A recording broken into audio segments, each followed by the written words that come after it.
요즘 보통 세상에서는 4차 혁명 시대에 진입했다라는 말을 합니다. 또 사물 인터넷 시대가 되었습니다. 웬만한 제조품에는요, 이 반도체가 들어가고 있습니다. 우리 자동차만 해도요, 이게 이 전자제품인지 기계 제품인지 이게 헷갈리게 되었습니다. 다행히도 우리나라는 반도체 강국입니다. 해서 이 폭증하는 반도체 수요에 다른 나라보다는 비교적 잘 대응해 나가고 있습니다. 우리나라는 지금 최대 수출 품목이 반도체이고요. 또 우리나라 반도체 기술과 인력은 세계적으로 인정받고 있습니다. 우리나라가 반도체 분야에서 이 정도 위치에 올라선 것은 과거 모 기업 총수의 결단이 있었기 때문입니다. 그는 1980년대 초에 미래의 먹거리를 찾아서 온 세계를 돌아다니다 반도체를 주목하고는 1983년에 반도체는 21세기를 개척할 산업이며 산업의 쌀이다. 누가 뭐라고 해도 나는 반도체를 해야겠다라며 반도체 산업에 진출하겠다는 기업의 미래 비전을 선언하게 됩니다. 하지만 그때만 해도 우리나라나 그 기업은 별로 주목받지 못하고 있었어요. 해서 국내외에서 많은 실소와 비난이 있었습니다. 심지어 그 기업 내에서조차 자전거를 만드는 철공소에서 초음속 항공기를 만들라는 주문만큼이나 무모한 도전이다라는 탄식이 잇따랐습니다. 그렇게 많은 사람들이 반대를 했지만 그것이 그 기업 총수의 결단을 꺾지는 못했습니다. 그는 반도체 산업을 밀어붙였고 그때로부터 우리나라는 반도체 분야에서 눈부신 발전을 거듭해 왔고 그래서 지금 메모리 분야 반도체 강국이 되어 있는 겁니다. 여러분, 이것을 통해 우리가 알 수 있는 것은 무엇입니까? 한순간의 결단이 중요하다라는 겁니다. 때로는 그 결단이 미래를 완전히 바꾸어 놓을 수도 있는 겁니다. 오늘 본문도 이 결단에 관련된 내용입니다. 예수님은 요한복음 13장부터 16장에서 긴 유언과도 같은 다락방 강화를 하셨고 17장에서는 자신을 위한 기도 또 제자들과 교회 성도들을 위한 중보 기도를 하셨습니다. 그렇게 긴 말씀을 하신 뒤에 그는 어디로 가십니까? 본문 1절을 보시면 기드론 시내를 건너서 시내 건너편 동산으로 들어가시니라 라고 기록되어 있습니다. 여기서 기드론이라는 조금은 낯선 지명이 등장하는데요. 이 기드론 시내는 1년에 몇 차례를 제외하고는 물이 흐르지 않는 와디라고 하죠. 간헐천입니다. 그래서 옛날 사람들은 이스라엘 사람들은 이곳을 기드론 시내라고 부르기보다는 기드론 계곡 혹은 기드론 골짜기로 더 많이 불렀다라고 합니다. 이 기드론의 위치가 어디일까요? 지도를 보면요, 예루살렘 성벽이 이렇게 파란색으로 쳐져 있는데요, 그 성벽 동쪽 편과 감람산 겟세마네 동산 사이로 흘러 내려가는 것이 바로 기드론 시내입니다. 그리고 그곳에는 바로 시내 왼쪽에는 예루살렘 성전도 그곳에 위치에 있었습니다. 특별히 이 날은 유월절 하루 전날로서 유월절을 지키기 위한 양을 대거 잡는 날이었어요. 양을 잡으면 뭐가 쏟아집니까? 피가 흘러내리겠죠. 성전의 하수구를 통해서 그 피가 기드론 시내로 흘러 들어갔을 거예요. 그래서 예수님이 기드론 시내를 건너실 때는 이 양의 검붉은 피도 함께 흘러내리는 것을 보셨을 겁니다. 예수님이 그런 기드론 시내를 건너는 것은 짐승의 피로 드려졌던 이 불완전한 제사를 끝내고 자신으로 말미암은 영원하고 온전한 제사를 드리겠다라는 그런 결단의 마음도 있었을 겁니다. 그리고 그 강을 건넜던 것이죠. 기드론 시내는 예수님에게 있어서 결단의 강이었던 겁니다. 기드론 시내는 또 사무엘하 15장 23절에도 나오는데요, 다윗이 아들 압살롬의 반역을 피해서 눈물을 머금고 건넜던 강이었습니다. 그래서 그 강을 왕의 골짜기라고도 합니다. 또한 아버지의 왕권을 빼앗기 위해 아버지 심장에 칼을 겨누었던 패역한 압살롬의 무덤도 지금 사진에서 보는 바와 같이 오늘날에도 저렇게 남아 있다라고 해요. 저 기드론 시내는요, 집 표면으로부터 약 120m 정도 더 아래에 위치해 있다라고 합니다. 해서 그곳은 다른 어떤 용도로 사용하기 어려운 공간이었어요. 사람들이 주로 사람이 죽으면 그곳에 묻곤 했던 것입니다. 그래서 이 압살롬의 무덤 외에도 많은 무덤들이 그곳에 있었다라고 합니다. 이스라엘 사람들은 에스겔 선지자가 계곡 가득한 마른 뼈들이 살아난 환상을 본 곳도 바로 이 기드론 골짜기라고 믿고 있습니다. 당시 그곳만큼 무덤이 많았던 곳이 없었기 때문이죠.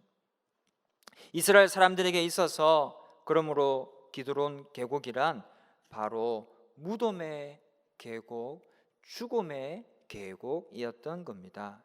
예수님에게 있어서도 이 기드론 시내는 당신의 죽음을 위한 결단의 강이었던 겁니다. 그러면은 이후 9절에서도 잘 나타납니다.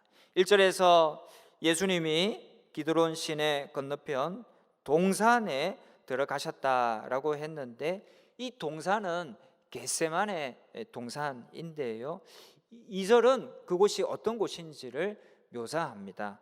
그곳은 가끔 예수께서 제자들과 모이시는 곳이므로 예수를 파는 유다도 그곳을 알더라라고 되어 있습니다.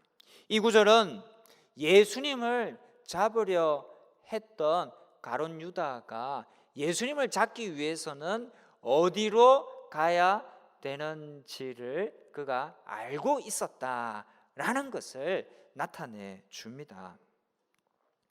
유다는 이미 3년여 동안을 예수님과 함께하면서 그분께서, 예수님께서 습관적으로 행하시던 일을 눈여겨 보았습니다. 해서 만찬이 끝나면 대개 어디로 가시는지도 쉽게 추리할 수 있었을 거예요. 예수님도 그러한 사정, 또 가룟 유다의 상태를 다 알고 계셨습니다. 그런데 왜 굳이 이곳을 찾으셨을까요? 이는 마치 유다에게 내가 여기에 있다, 딴 곳 갈 필요 없다, 나를 체포하려면 여기에 오면 된다라고 하신 것처럼 여겨집니다. 아니나 다를까 뒷구절을 보면요, 가룟 유다가 예수님이 어디에 계신지 다 아는 듯 로마 군병들을 데리고 와서 예수님을 체포하고 잡아가게 됩니다.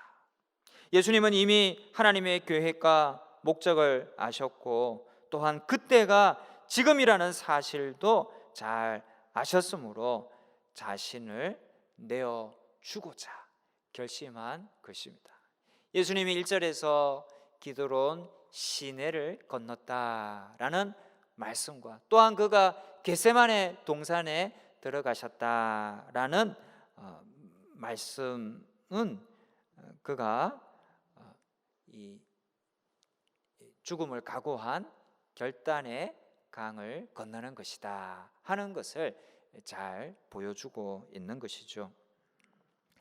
예수님이 기드론 시내를 건넌 것은 자신이 죽음으로 우리를 살리기 위함이었습니다. 자신이 가난하게 되심으로 우리를 하늘나라 천국 백성의 부유함을 누리게 하기 위함이었습니다.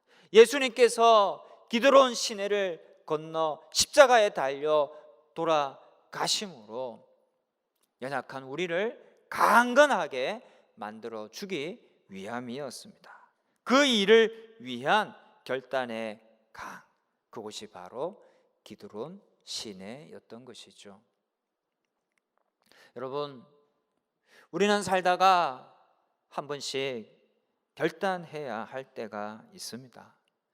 찬송가 586장 1절에 어느 민족 누구게나 결단할 때 있나니 라고 노래합니다. 인간은 한정된 시간 속에 살아가는 유한한 존재입니다. 모든 길을 다 선택하며 살아갈 능력은 인간에게 없습니다. 하나님은 여러 선택지들 중에 한 가지를 선택하는 결단을 하며 살아가는 그런 존재로 인간을 창조해 주셨습니다. 결단하기까지는 심사숙고하고 고민을 거듭해야 하겠지만 꼭 해야 하고 반드시 필요한 결단이 있습니다. 그 결단 앞에서 우리는 너무 주저하거나 지체하거나 생각이 많으면 안 되겠죠. 그것은 좀 곤란합니다. 과감함이 필요합니다. 과감한 결단이 필요할 때가 있는 것이죠.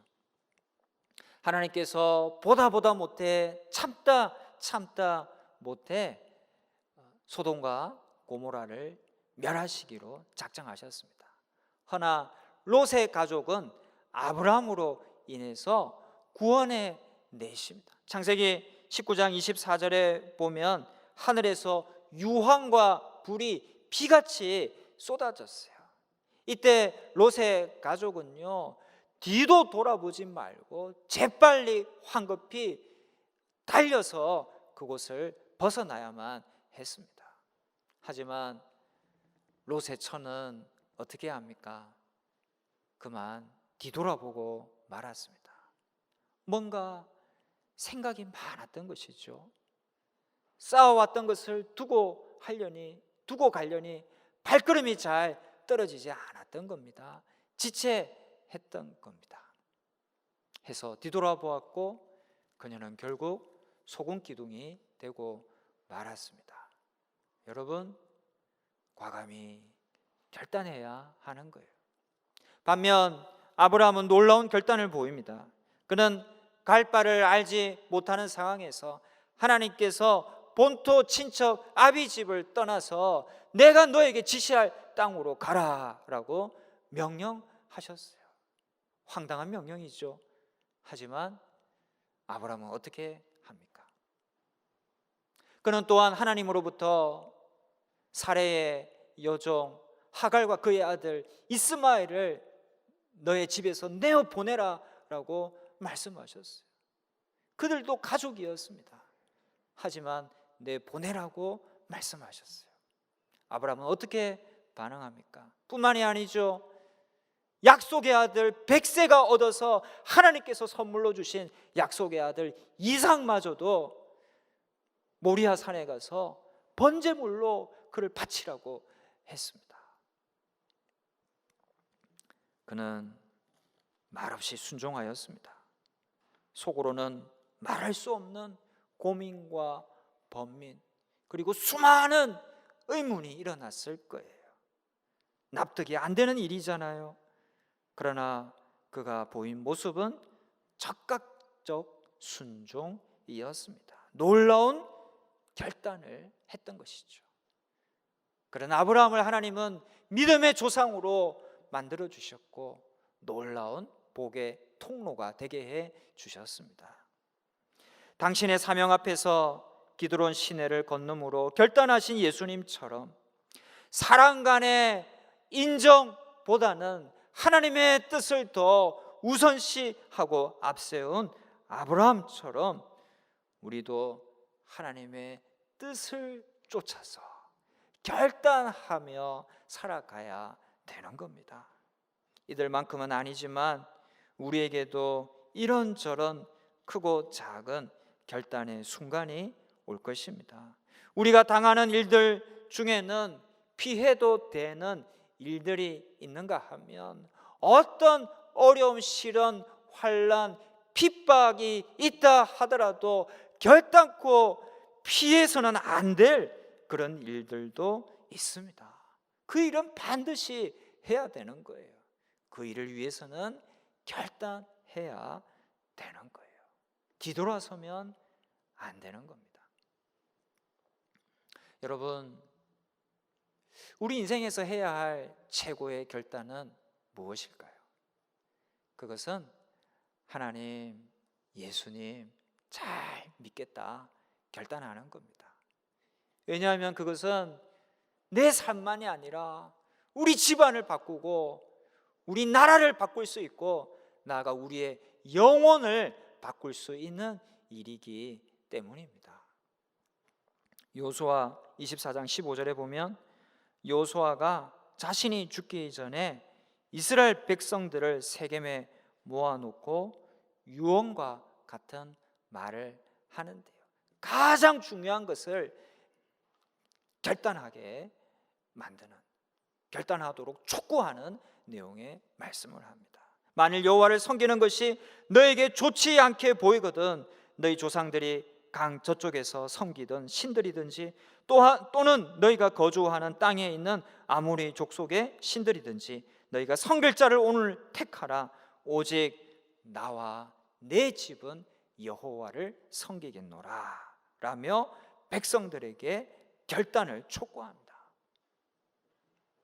너희들 입장을 분명히 하라는 거예요.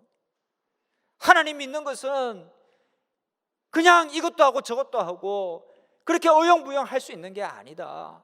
결단해서 하나님만 섬기겠다라는 모습이 있어야 된다라는 겁니다.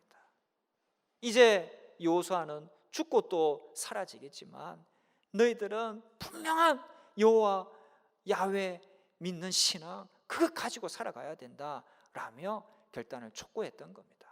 이에 이스라엘 백성들은 어떻게 응답합니까? 24절에 백성이 여호수아에게 말하되 우리 하나님 여호와를 우리가 섬기고 그의 목소리를 우리가 청종하리이다. 여호수아의 말을 듣고 백성들은 우리 하나님만 섬기겠습니다, 하나님 말씀을 듣겠습니다 라고 결단했던 것이죠. 민족적 결단을 했던 겁니다. 그러니 이스라엘이 비록 이런저런 어려움도 있었고 우여곡절이 다 있었지만 지금 그 주변 나라가 함부로 쳐들어오지 못하는 그런 대표적인 소강국이 되어 있습니다. 여러분, 우리 민족도 언젠가는 이런 결단을 할 수 있으면 좋겠습니다. 모든 백성이 하나님만 믿겠습니다, 하나님 말씀만 듣겠습니다 결단하는 것이죠. 우리 가정에 해야 할 위대한 결단도 예수님을 믿겠다라고 결단하는 겁니다. 사도행전 16장에 보면 빌립보에서 바울과 실라가 전도하다가 감옥에 갇히게 되었는데, 거기서 기도하고 찬송할 때에 지진이 나서 옥터가 흔들리고 감옥 문이 열리고 모든 매었던 것이 풀어지게 됩니다. 감옥을 지키던 간수가 죄인들이 다 도망간 줄로 알고 놀라서 칼을 빼서 자결하려고 합니다. 그때 바울과 실라가 소리치죠. 주 예수를 믿어라. 그리하면 너와 내 집이 구원을 받으리라 라고 복음을 전하였습니다. 그때 간수가 그들을 자기 집으로 데리고 가서 그들의 말씀을 듣습니다. 그리고 예수 믿기로 작정하고 온 식구들이 다 세례를 받았습니다. 그 간수의 결단으로 그 집은 구원받는 하나님의 백성이 될 수가 있었습니다. 요수아 2장에 나오는 여리고 성의 라합이라는 여자는 이방인이요 또 기생이었습니다. 그런데 이스라엘의 정탐꾼이 왔을 때에 기지를 발휘하여 그들을 숨겨 주었습니다. 뿐만 아니라 그는 그 정탐꾼에게 이렇게 자신의 신앙을 드러냅니다. 보니까 우리가 믿는 이 이방신, 이 신이 진짜 하나님이 아니라 당신들이 믿는 여호와 하나님이 참 신인 줄 내가 알겠다. 이제 나는 여호와 하나님을 믿고 섬기겠다라는 믿음의 결단을 합니다. 이 결단이 그와 그 가족의 목숨을 구했고 그의 운명을 바꾸어 놓았습니다.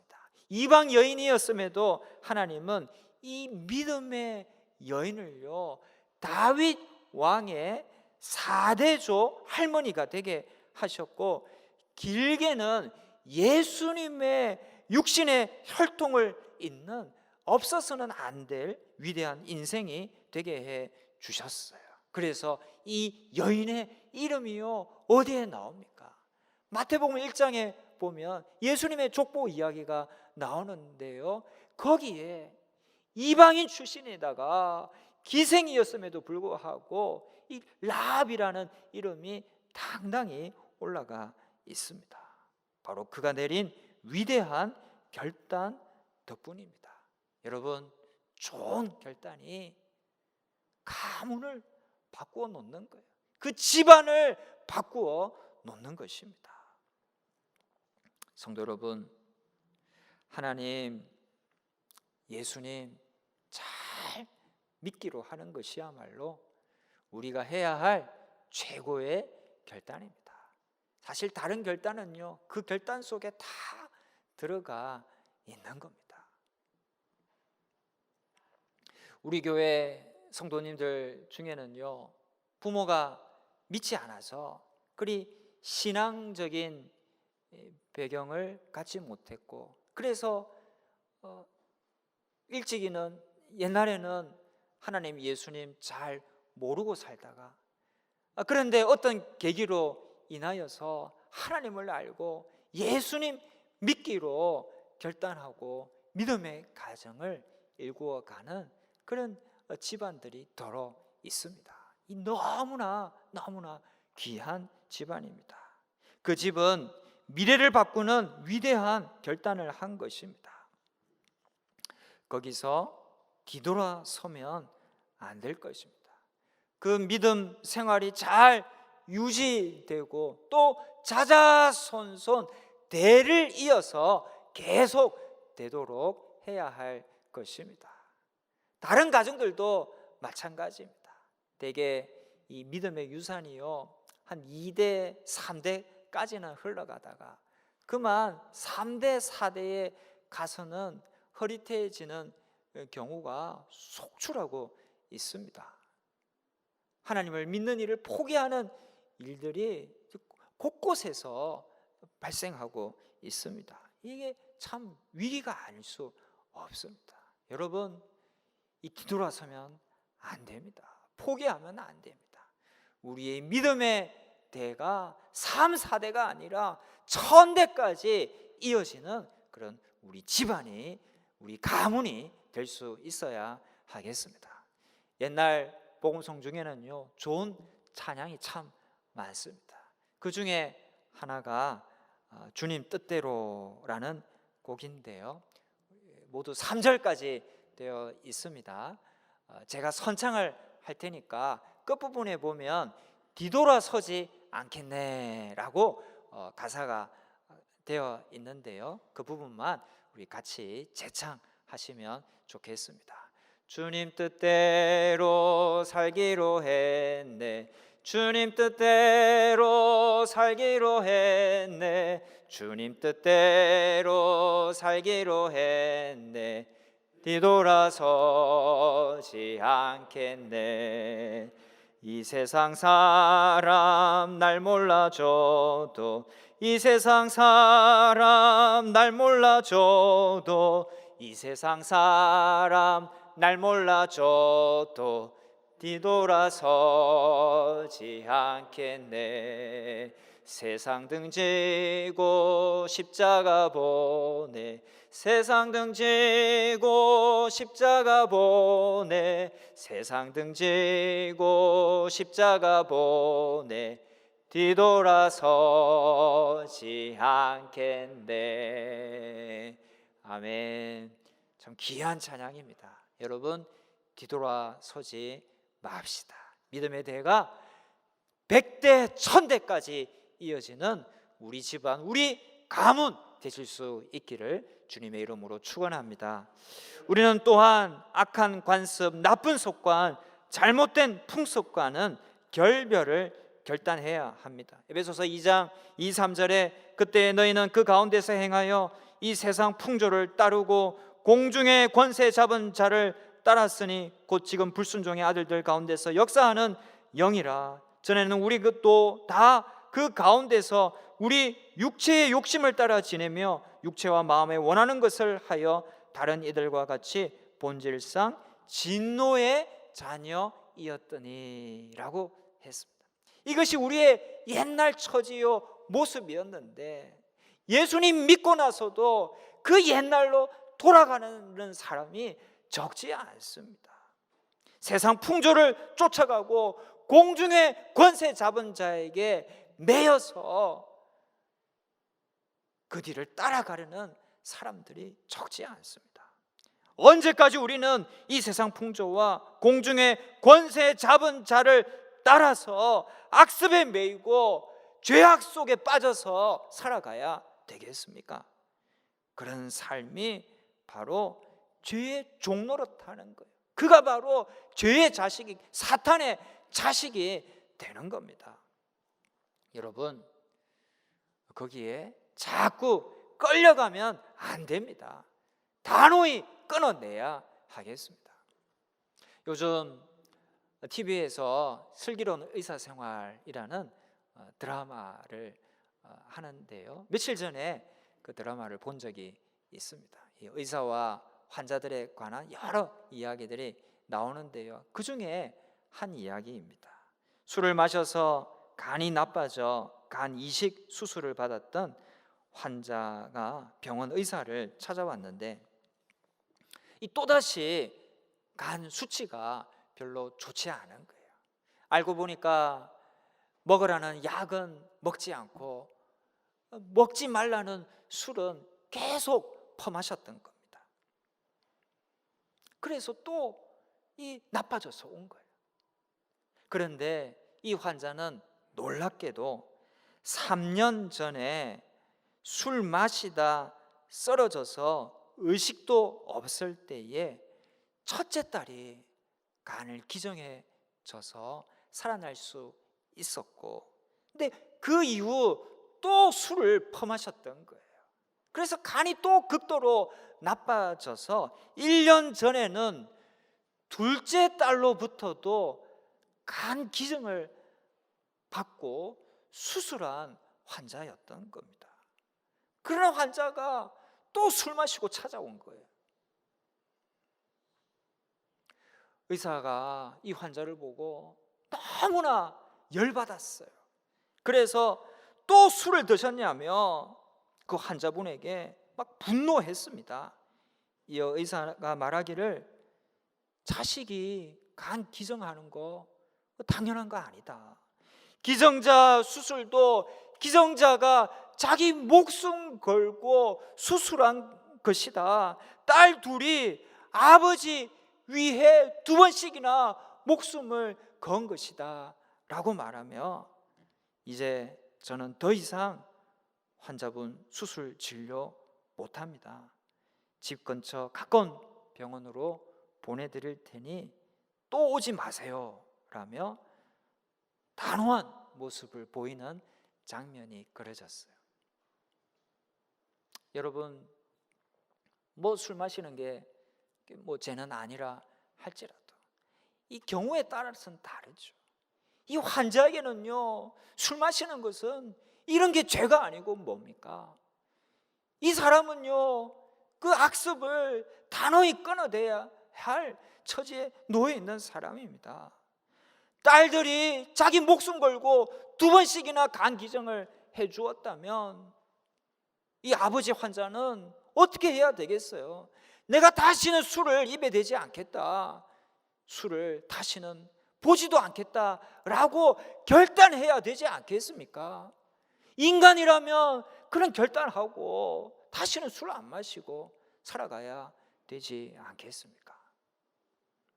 그런데도 이 환자는 처음에 왔을 때는 안 마셨다고 거짓말까지 하면서 자기 면피에만 급급해 있는 거예요.